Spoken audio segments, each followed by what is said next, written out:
Quem não sabe, eu sou João Padilha e estou falando diretamente para o Conservadorismo Floripa. Boa tarde, espero que estejam bem.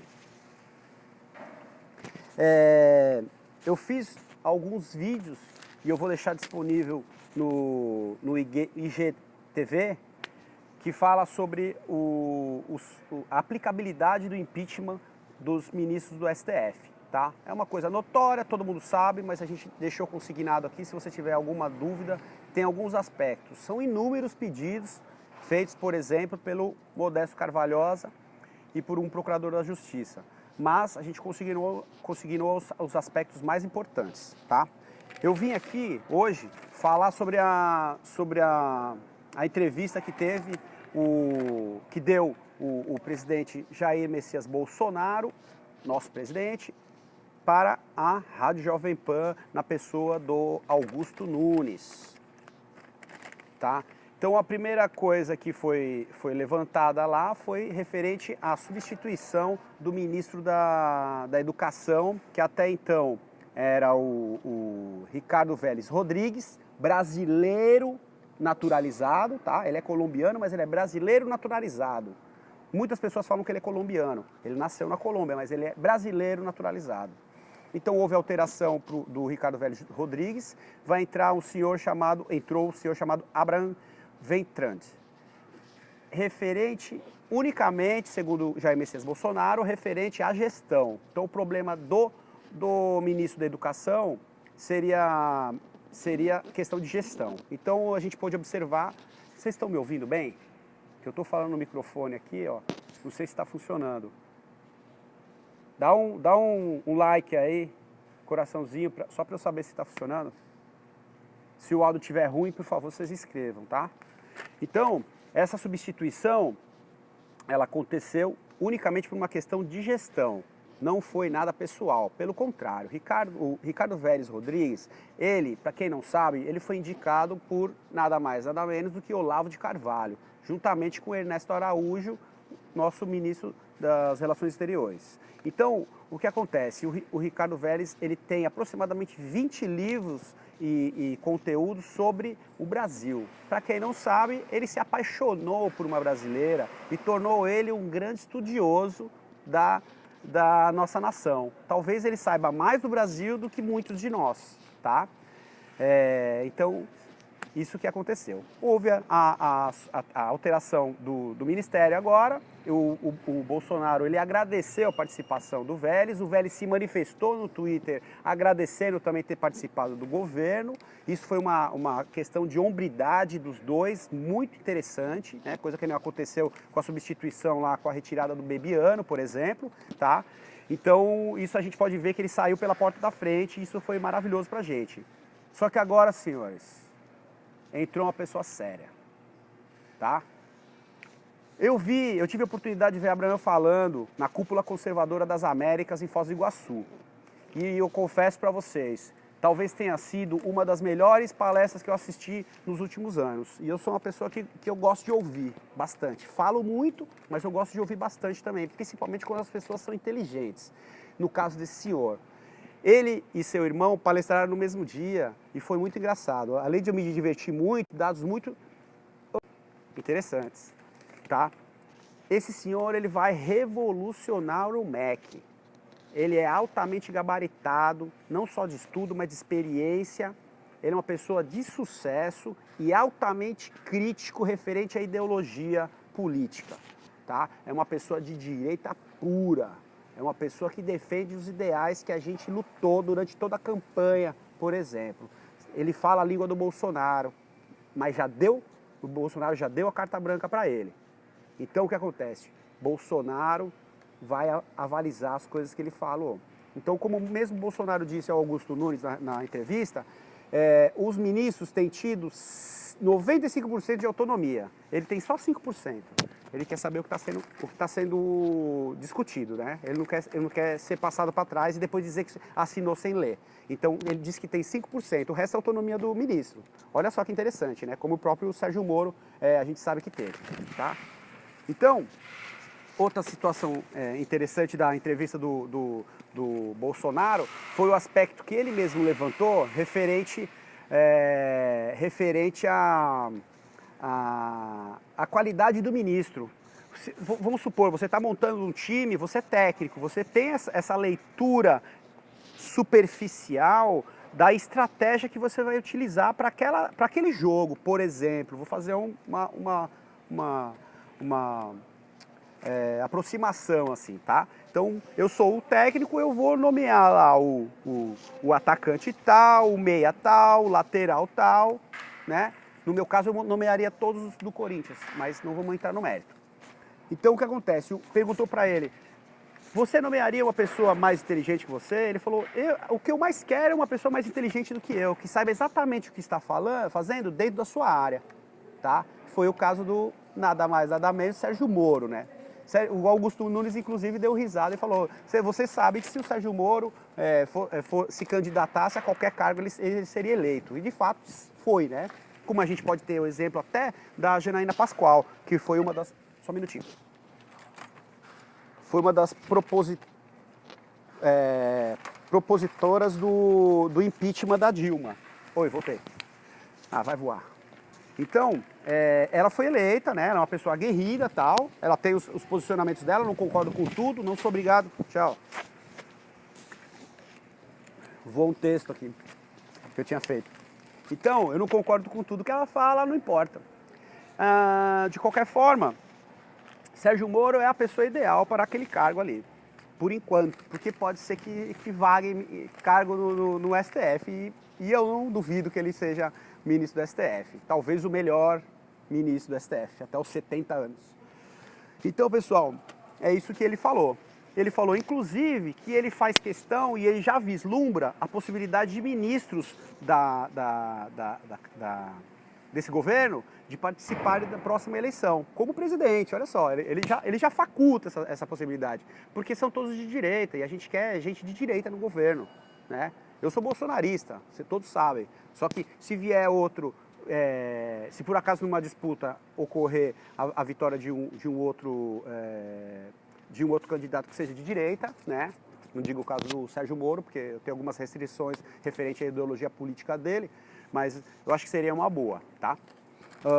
Outra coisa, o Bolsonaro falou pro Augusto Nunes que os ministros todos têm a carta branca, né, como eu disse, então eles decidem tudo, eles decidem 95% dos casos e o Bolsonaro só avaliza 5%. Então ele está falando, vocês resolvam isso. Então ele elaborou um time de seletos profissionais, técnicos em suas respectivas áreas, tá? Tanto que ele nomeou pessoas que não são nem do partido dele, sem clubismo, entendeu?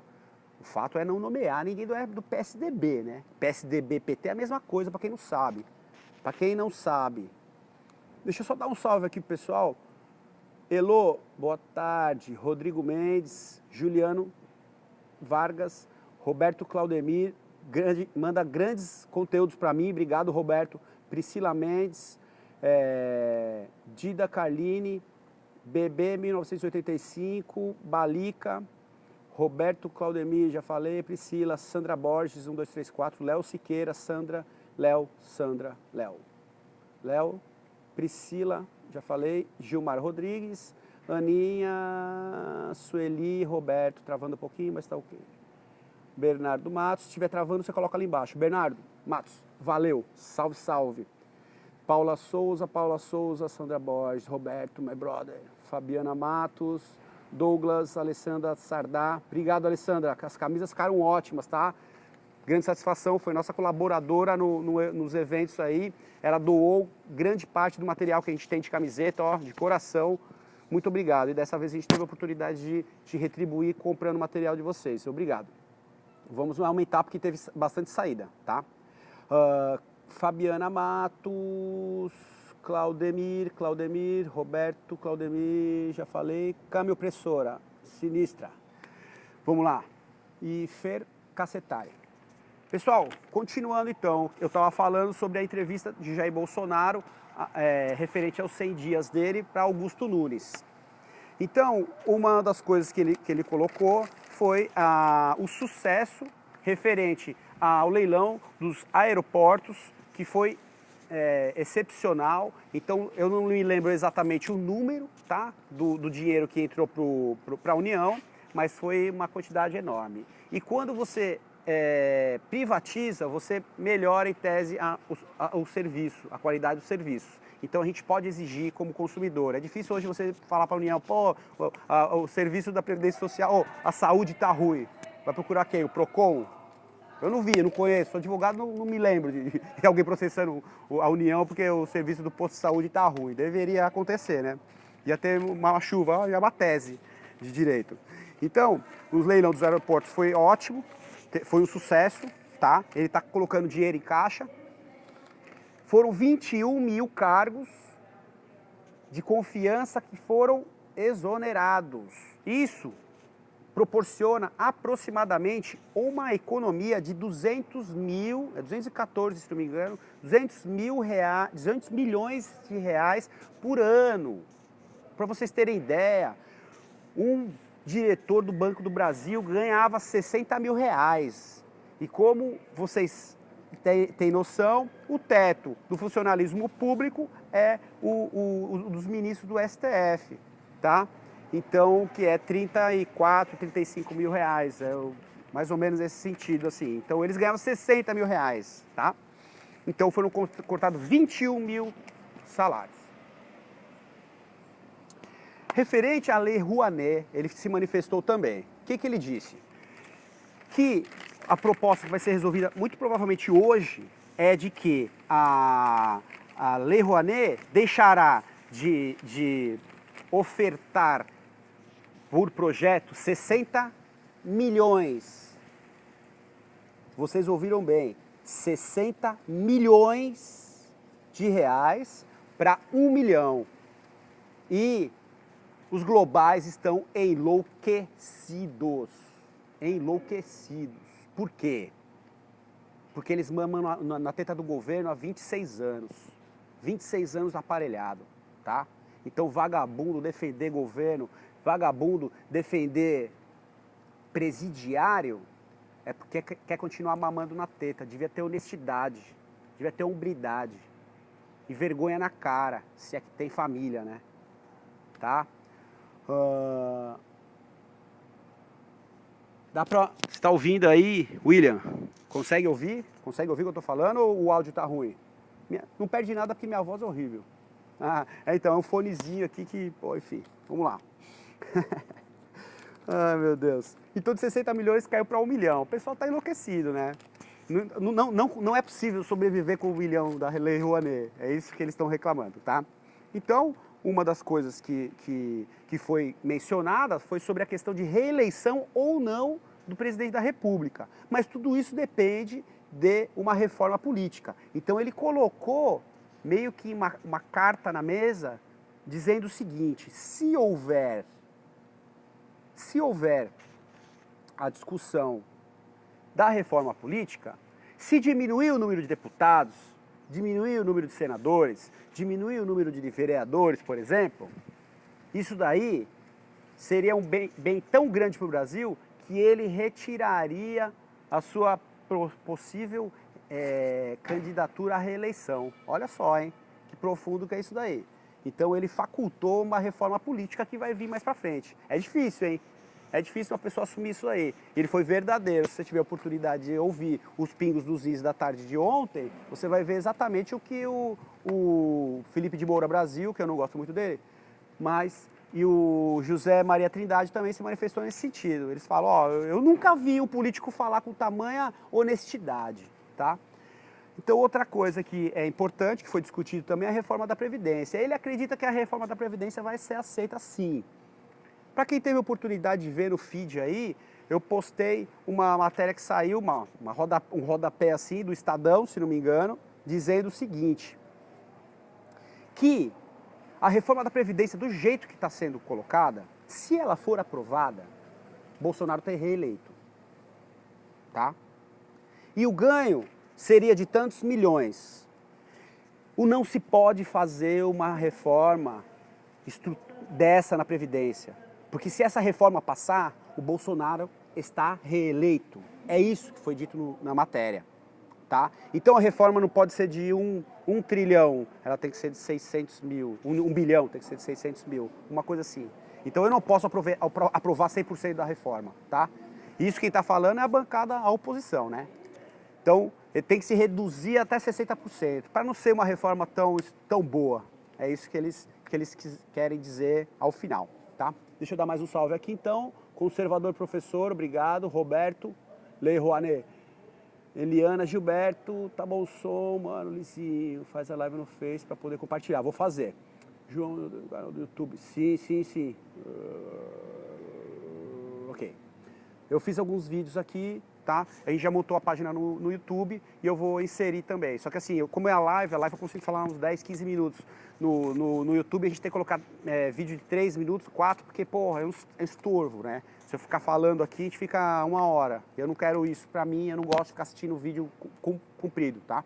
Mas eu vou fazer. Obrigado, Cami, pela orientação. Então, mas... Ô William, coloca aqui pra gente, ó, filma, coloca uma foto aí sem se identificar que eu posto aqui e a gente dá uma criticada no professor aí, esquerdista. Dando continuidade então, falei sobre a reforma política, né? Então tem a reforma da Previdência que passar, se passar a reforma da Previdência ele tá reeleito, tá? Tá reeleito, porque o retorno financeiro da reforma da Previdência é absurdo. O que vai gerar de emprego vai ser um negócio absurdo. Eles não estão acreditando. Para vocês terem ideia, são cinco estados que estão contra o governo no Nordeste, contra o Bolsonaro no Nordeste. Eles querem que todos os partidos, né, da oposição vão votar contra, mas eles estão torcendo para que a eleição, para que a reforma da Previdência passe. Porque vai beneficiar o estado deles. Eles vão gerar mais emprego. Eles vão gerar renda, vão ficar melhor, podem ser reeleitos, entendeu? Pelo menos no estado ele vai ter alguma coisa nesse sentido. Então, tem muita gente torcendo no coração, no âmago, torcendo a favor, tá? Que mais que ele falou? Ele falou referente à reforma do anticrime do Moro, né? Que também é uma reforma que vai passar. Ele colocou 2 bombas, pauta bomba já logo de cara, porque dizem que nos primeiros 6 meses de governo passa qualquer coisa. Infelizmente não é o que a gente está vendo aí, né? Mas a princípio, historicamente, é isso que acontece. O pessoal está entrando, eles já pegam e já votam a favor e depois vai discutir questão de moral, pautas ideológicas depois, tá? De menor importância. Então a reforma do Moro vai passar também, né? Talvez pouca restrição, porque a gente tem a maioria, né? A bancada do PSL é grande lá em Brasília e ela vai ser votada a favor. E assim, não tem nenhum deles, a princípio, que eu me lembre, que esteja respondendo processo criminal, principalmente no tocante à corrupção, tá? Falei de reforma política e tal. Ele falou sobre a visita dos Estados Unidos. Ele falou da importância que os Estados Unidos têm para o Brasil e da parceria. Então ele falou, os primeiros países que eu visitei, que eu fiz questão, foi o Chile, que é um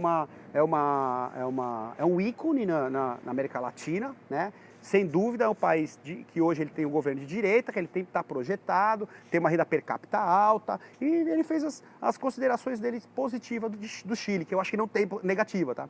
Chile é um ótimo país de fato. E depois foi Israel e também foi recebido com honras de estadista, né? Pelo Trump, tá?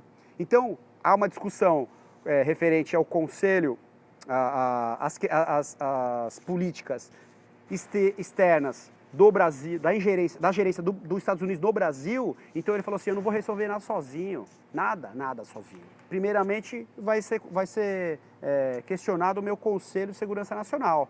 Então é uma mesa gigantesca de pessoas que sabem exatamente o que está acontecendo, que nem o general, me fugiu o nome agora, mas eu já lembro, que ele fez todas as fronteiras, general Heleno, todas as fronteiras, ele percorreu os 8 mil quilômetros de fronteira que o Brasil faz com os outros países, tá? Ele esteve, né, em zona de guerra, em situação de risco, e ele sabe exatamente o que acontece.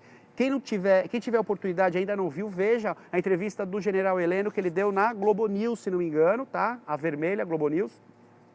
E ele mata a pau quando ele fala sobre as reservas indígenas, que as reservas indígenas foram estabilizadas exatamente em cima que o Bolsonaro disse de tabela periódica, que é do grafeno, nióbio, manganês, toda a riqueza mineral está ali embaixo. Então eles fizeram, em vez de eles fazerem pequenos núcleos indígenas, eles fizeram um grande corredor indígena. E segundo o general Heleno, isso pode trazer um prejuízo enorme para o país. Porque os índios já têm a sua língua, eles vão fazer uma bandeira. Eles têm alguma canção que pode servir de hino. Eles podem ir até a ONU, orientada por ONGs estrangeiras, e pedir o quê? Separação do Brasil. Isso não é teoria da conspiração, tá, senhores? Por favor. Então, peço que vocês prestem muita atenção nisso aí, é muito importante. Vejam a entrevista do general Heleno na Globo News. Ele mata a pau. Ele fala, ó, a gente tem que tomar muito cuidado com isso, porque isso aí é um assunto muito importante que atinge a soberania brasileira. Por que eu toquei nesse assunto? Por causa da soberania brasileira, porque ele fala referente ao Conselho da Segurança Nacional, no tocante à gerência ou não dos Estados Unidos no Brasil. Obrigado, gente. Eu te interrompei, eu botar a chave em cima. Tudo bem. Então, isso foi um dos aspectos que ele colocou.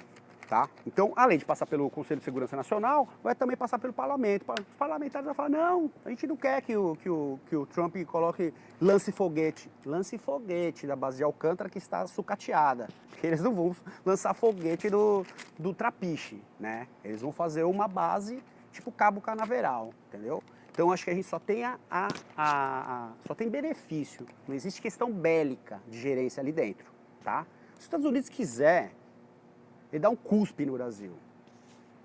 Fechou?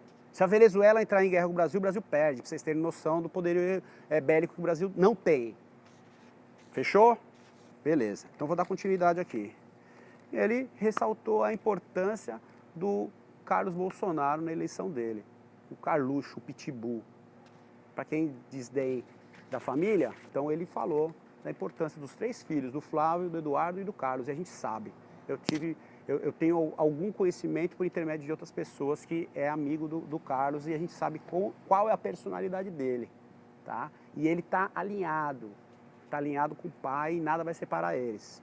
E ele está alinhado também com a ideologia de direita e também com os raciocínios aí do Olavo de Carvalho, tá? Então, confie, não critique, evite ficar batendo boca na internet, principalmente referente a esses aspectos aí. E eu vou te falar que 98% das vezes o Olavo tem razão, tá? Uma vez eu fiz um vídeo criticando o Olavo de Carvalho por ocasião de uma emenda constitucional que ele sugeriu por ocasião das eleições e não podia, que o Brasil estava em intervenção federal e nessa aí eu ganhei. Ele não replicou. Então, pessoal, a entrevista dele de 100 dias para o Augusto Nunes foi excepcional, tá? Foi excepcional. Estou satisfeito do governo que está acontecendo. A mídia não demonstra, tá, os sucessos. Para quem não sabe, a BR-163 está sendo construída, os caminhoneiros estão enlouquecidos de felicidade. Eles estão chegando no local. Antes era só barro, agora tem uma pista, sabe? 4, 5 pavimentos assim, ó. Então, coisa que vai durar anos. Não é para uma gestão, para 2. Não é o tapete preto que nem teve aqui em Florianópolis, tá? Que dura uma gestão. Não, ele está fazendo um negócio para a eternidade. Né? Eternidade que a gente sabe dos materiais, né? Enfim, tudo isso tem que ser ressaltado. Então, ele está fazendo o que o povo estava esperando dele. Deixa eu só dar um retorno aqui, ó. O Silvio falou, o UFSC tem formado mais malucos do que graduados prontos para o mercado de trabalho, sendo que uma grande parte será servidor público, é uma vergonha. E olha que eles entram normal lá. Então tem dois aspectos. Primeiro, eu tive a infelicidade de participar de um evento na UFSC, tá? Por ocasião da aula magna. Então quando você inicia o ano, você chama os calouros e dá uma aula. Só que você dá uma aula dizendo o seguinte, você está entrando numa universidade pública federal. Você estudou pra caramba, cara. Tu é um crânio. Daqui é pra nave espacial pra Lua. Você vai bombar. Fechou? Beleza. Então faz o seguinte, estuda, se dedica ao teu estudo, que você vai ser um ótimo profissional. não é o que está acontecendo hoje nas universidades. O ponto máximo foi o convite do reitor da UFSC para Guilherme Boulos da aula magna. Então você coloca um cara que responde a 6 processos do artigo 161 do Código Penal, que é invasão de propriedade privada, para dar aula magna. O que você está ensinando o teu aluno? Como invadir a propriedade privada? É isso? Você está ensinando isso para eles? A fazer barricada? Então assim, a UFSC, ela está tomada. É bizarro. A gente estava em 20 pessoas, eles estavam em 700. Foi foi cena de guerra, tá? Foi uma cena de guerra, não vou entrar nem no mérito aqui. Posso fazer um vídeo sobre isso aí e entrevistar as pessoas que estavam lá. Então, infelizmente, é isso mesmo. Só que é o seguinte, aquilo que eu te falei, houve a alteração do ministro e agora entrou o ministro Abraham Vertrade. Ele, sim, ele tem a ideologia de direita e ele é um gestor. Você vê, se você tiver a oportunidade de vir o currículo dele, ele é uma pessoa que trabalhou em vários órgãos, é uma pessoa séria e honesta. Então, assim, a projeção que o Brasil vai ter por meio da educação é absurda. Pra vocês terem ideia, já existe a possibilidade... Ó, até minha bandeirinha voou. Já existe a possibilidade do Brasil incluir no currículo escolar 2 aspectos. Um é o empreendedorismo. O outro, eu vou falar para vocês depois, que não me recordo agora, mas é muito importante também. Então, o que acontece? O aluno, acho que é economia financeira. Então, o cidadão já sai da escola sabendo mais ou menos como montar um negócio, ou não ser ludibriado, quais são os procedimentos que vão tomar, tá? E a economia financeira que você leva para tua casa, você leva para o teu trabalho, para o teu escritório, tá bom? Então, assim, ó, eu só vejo coisas boas, 100 dias de sucesso, estou satisfeito. Se pudesse, eu voltava de novo, beleza? Agora vocês prestem muita atenção. 2 aspectos que eu gostaria de colocar. Primeiro, aqui, o Silvio, aqui em Florianópolis, aqui em Santa Catarina, o GC Lopes, ele está circulando uma lista para assinatura de um projeto de lei para que obrigue o aluno que estuda em escola pública fazer exame toxicológico. Fechou? Quer estudar? Quer estudar. Então, exame toxicológico mensalmente ou em algum período lá. E professor também, né? Chega de professor fumando maconha no bosque da UFSC e indo dar aula. Tá? Isso é uma coisa. Então, quem tiver oportunidade, dá uma olhada lá. GC Lopes, ele está fazendo esse abaixo assinado aí. Era isso que eu tinha para dizer para vocês. Tá? Fiz 4 vídeos aqui referente aos aspectos direcionados do impeachment, da possibilidade de impeachment dos ministros do STF. Eu vou deixar no IGTV. Tá? Eles são de 3 em 3 minutos, então dá para assistir aí sem cansar da minha voz. E vocês vão me dar um feedback aí para a gente ir melhorando a qualidade. Esse conteúdo vai estar no YouTube também, tá bom? Nossa página já está aberta, é o Conservadorismo Floripa. E vocês vão ter acesso a todo esse conteúdo aí, tá bom? Mais uma vez agradeço, deixa eu ver se eu tenho que dar mais alguma resposta aqui, só um segundinho. O William tá falando, ó, se tiver que fazer exame, metade da universidade vai ficar fora.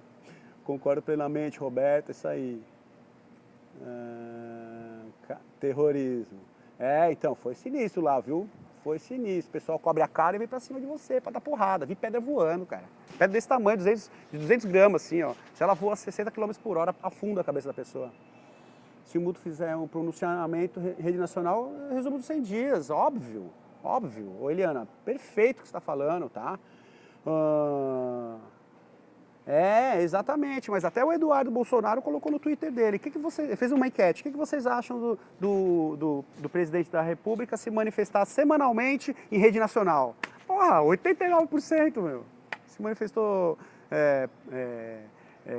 apoiando, né? Os outros não sabem ler. Então, outra coisa é o Olavo de Carvalho, ele fala isso também. Presidente, você tem que se manifestar em rede nacional. Que é lógico. Metade do povo vê a Globo, né? Eu tô em campanha contra a Rede Globo já, há muito tempo. A gente não vê a Rede Globo. Eu entro no restaurante aqui, eu falo, amigão, seguinte, você consegue tirar da Rede Globo? O cara fala sim ou não. Aqui o cara já me vê, ele já troca. É puta gente boa. Agora o outro lá, o cara, porque não sei o que, eu falo, não vou almoçar vendo Rede Globo, tá? Falou? E o cara me segue a gente no Instagram, tá? Pô, puta cara, gente boa e tal, mas amigão, não vou mais no teu restaurante. Não vou mais. Entro no Laboratório Santa Luzia, pô, tô parecendo psicopata, né? Que eu entro e falo, ô, tira do canal aí, por favor, meu. Coloca no off, meu. Pô, coloca no Sport TV, tá rolando jogo lá. Pô, tanta coisa boa pra ver, aí vai ficar vendo Rede Globo. Fechou, pessoal? Então, vou deixar, olha, ó, desprogramei o canal da minha TV. Rede Globo não. Rede Globo nunca. Rede Globo fechou no Japão, tá? E a audiência dela está caindo cada vez mais aqui. A SBT está vencendo ela em vários programas. Então a probabilidade deles fecharem é grande, eles estão apavorados. O cara fala com a mão, não dá certo. Então é isso aí, dá um feedback, obrigado por vocês acompanharem aí o canal. Vou colocar os vídeos no YouTube aí, vamos fazer um lançamento. Eu queria fazer um lançamento com uma entrevista aí com um cara que é excepcional, que fala sobre segurança pessoal. Por que o cidadão tem direito de se defender de bandido? Por que ele tem direito de se defender com arma? É isso que eu queria fazer. Eu vou fazer essa entrevista, vai ser excepcional para vocês, vão adorar, tá? Que é uma pessoa que tem um conhecimento profundo, que talvez seja para mim um dos maiores incentivadores, foi nele que eu me espelhei. Um dia eu acompanhando o conteúdo deles, há uns 3, 4 anos atrás, falei, porra, de quem que é esse livro, cara, que você colocou um print aí? Ele falou, Olavo de Carvalho. Minha vida mudou, tá? Espero que vocês tenham também esse sucesso aí. E agradeço a vocês e lembrando uma coisa, cada um de vocês é formador de opinião. Então receber um conteúdo que é um conteúdo bom, você replica, tá? Replica no WhatsApp, que foi assim que a gente venceu a eleição. Ano que vem tem eleição em Florianópolis, o pau vai pegar aqui, hein? O pau vai pegar, a direita vai ter que ganhar. Grande abraço, pessoal, fiquem com Deus.